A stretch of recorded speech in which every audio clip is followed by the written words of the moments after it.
everyone, it's Moth. Today's video is going to be a little bit more freeform, where I get to stray from the script a little bit.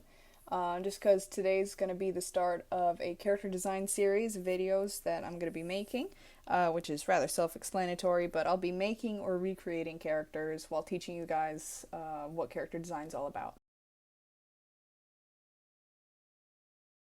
What is character design? This has been told time and time again, because it's true, but character design is the art of telling a character's story through their looks. Well, not just their looks, it could be personality, posing, clothing, expressions, features, and the list goes on.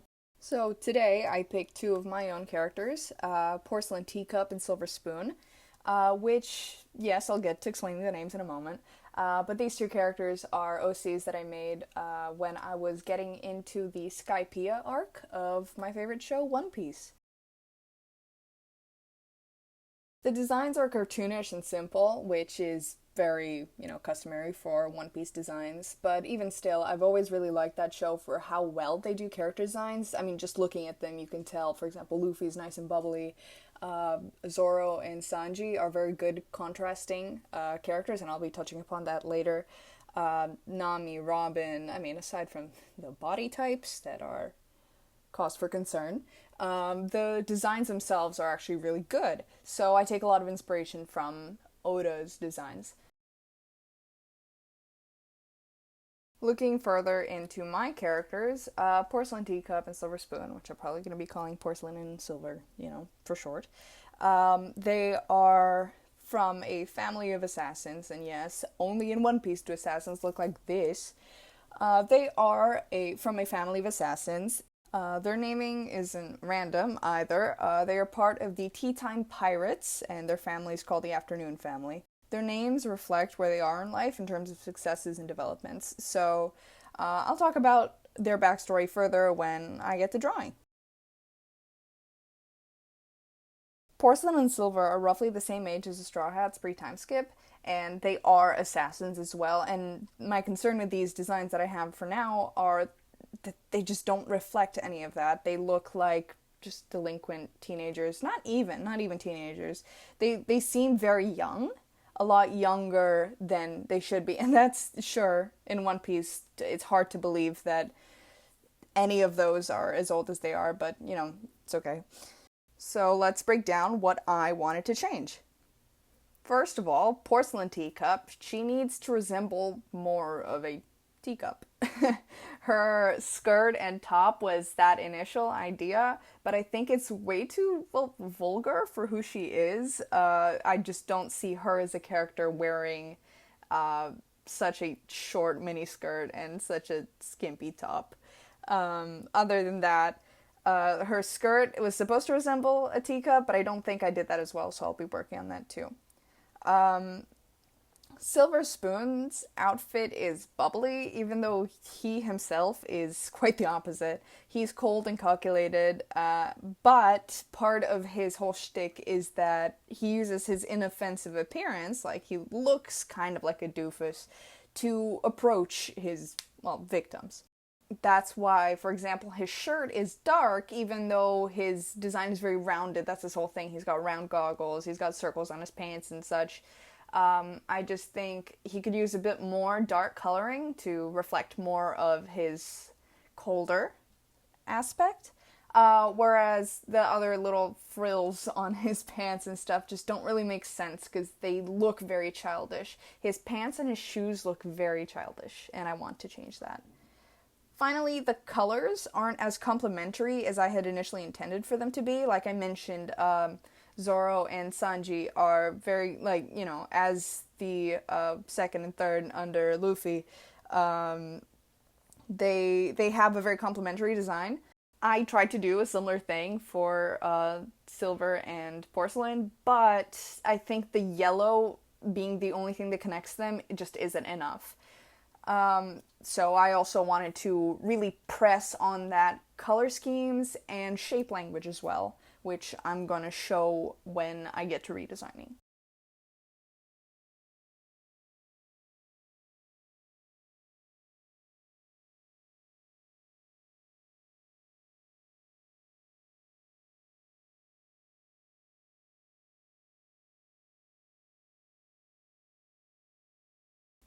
Now let's get into the redesign.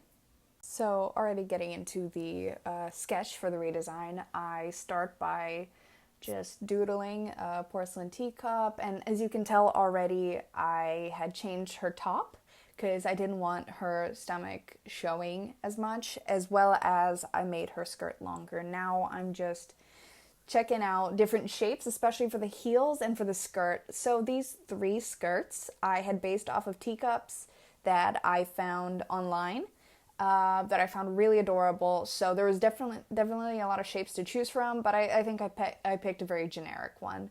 So here, struggling a bit with the hair, but overall, I decided to really stick to this more square look to her because it is definitely something that's visible in the last design, just not nearly as much. So I emphasized it with the bangs, the ponytails, and especially with the harsh lines on her skirt and her heels and etc. As you're gonna see here, I tried out another heel shape. I'm very proud of how this heel turned out. It's just not what I ended up going for. The one on the far left that you can see with the I don't even know how to explain it. The heel has a bit of a gap in the middle, so I ended up going with that one, which I thought fit with her triangles on her skirt. I found that very entertaining. Here I tried again, but again, I wasn't really satisfied with that. I tried to keep in mind, yeah, she's an assassin. Yeah, heels are very impractical, but I thought that maybe the other designs I had were a little too difficult to move around in. So here I'm already a lot more certain on what I want for her design. So I tried again with the open stomach, but yeah, better is the one on the left. So this is an overall look on my sketch process, and moving on to Silver Spoon. Alright, side note, I ended up not recording my sketching process for Silver Spoon's design, but you guys aren't missing out on much.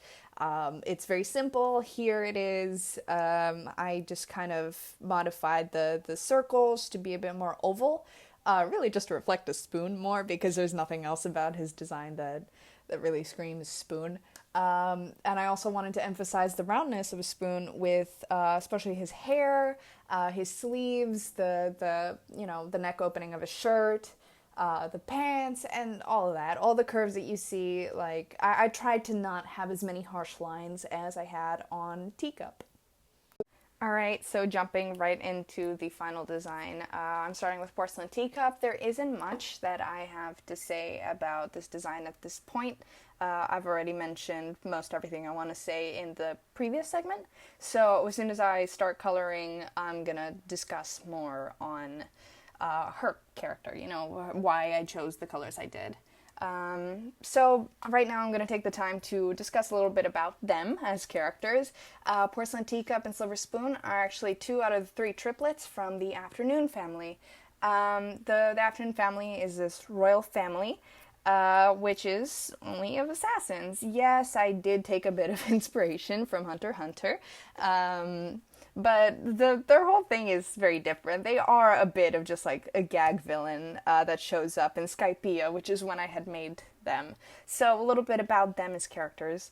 Porcelain Teacup has the grapple no mi, which is it's just a grappling hook, devil fruit, where she can detach her limbs and send them flying like a grappling hook. And like the chain that attaches her body to, the limb she shot out is like super sensitive. So as a spy, kind of, she uses the sensitivity of it, of the chains, to kind of hear the vibrations of sound and etc. And it's really cool.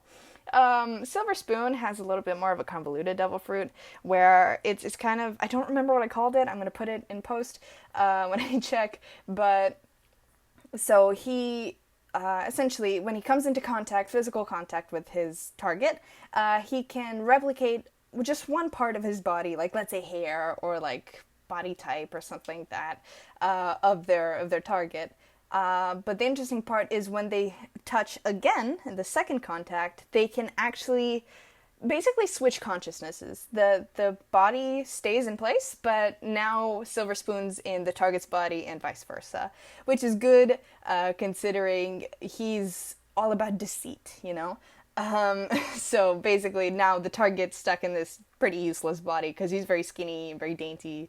Uh, so yeah. Oh, okay. Let's talk about colors real quick. I didn't change much about her. The most notable things, of course, are her goggles, like glasses, you know? Where, as I had mentioned before about complementary designs, I didn't want to push it too hard, but I essentially swapped their glasses colors because in their previous design, they didn't have that complementary thing. So now Porcelain Teacup has red shades, meanwhile Silver Spoon has blue shades, which I just think works better for them. I'm also gonna touch on that on Silver Spoon when I color him too, because I also did some of that on his shirt. So basically, going back to talking about them, um, the Afternoon family is the essentially the leader of the Tea Time Pirates, and I actually have their Jolly Roger. I drew it. I'm gonna put it on screen now. I drew their little Jolly Roger, which I thought super cute. And yeah, so essentially each little part of the Jolly Roger shows. So there's the teacup, there's the silver spoon, and there's the I don't remember what it's called. I think that's called a demi-tasse, but I don't remember. It's like a very tall glass. Anyway, so about the silver spoon again, jumping back into the design that I'm drawing right now. I reduced his little hair spikes to just two. Because I thought three was way too much. A little bit about the skin tones as well. I changed their skin tones ever so slightly, just to reflect, for example, Porcelain Teacup's skin tones a little bit more to the warm side to reflect Silver Spoon's red, you know, attire, and the vice versa. For example, Silver Spoon's skin tone's a little colder to reflect her blues, you know. So I really don't think there's much else to say here. I'm finishing up on the shading. And yeah, you're going to see in a moment that on his shirt, for example, right now, the shading is to the blue side. Normally I shade warmer, but even the highlights, I decided to do blue so that the design could complement Porcelain Teacup's blue hues. So basically, this is it. These are the designs. There's a few parts that I would like to point out. For example, as you can see, the hairs are actually longer. For example, Porcelain Teacups is actually more square, and Silver Spoons is like longer. It used to end right above, like right at the bottom of his neck, and now it's like down to his shoulders. As I mentioned before, I wanted to do that just because, like, when you put them side by side, where Porcelain Teacup's hair ends, there you go, Silver Spoon's kind of flares out. So I thought that was also another complimentary thing. It just looks really appealing to the eyes, you know, that it really wasn't there on the last design. So basically, as you can see, Silver Spoon now has more black in his outfit, and I think that reflects who he is. You know, it's about his whole deceit thing, where all the rounded shapes make you think he's friendly, but the black color makes you see, oh, maybe he's not just that, which goes back to what character design is. It's telling a story visually, especially with posing. Porcelain Teacup is, you know, stood up, nice and strong, whereas Porcelain Teacup's kind of, you know, he's got a wider stance, he's a little bit more on edge, he's looking around, you know? So that's character design, and that's Porcelain Teacup and Silver Spoon. I'm very happy to have made this video today, and I hope you guys liked it. Thank you very much, and I'll see you in the next one.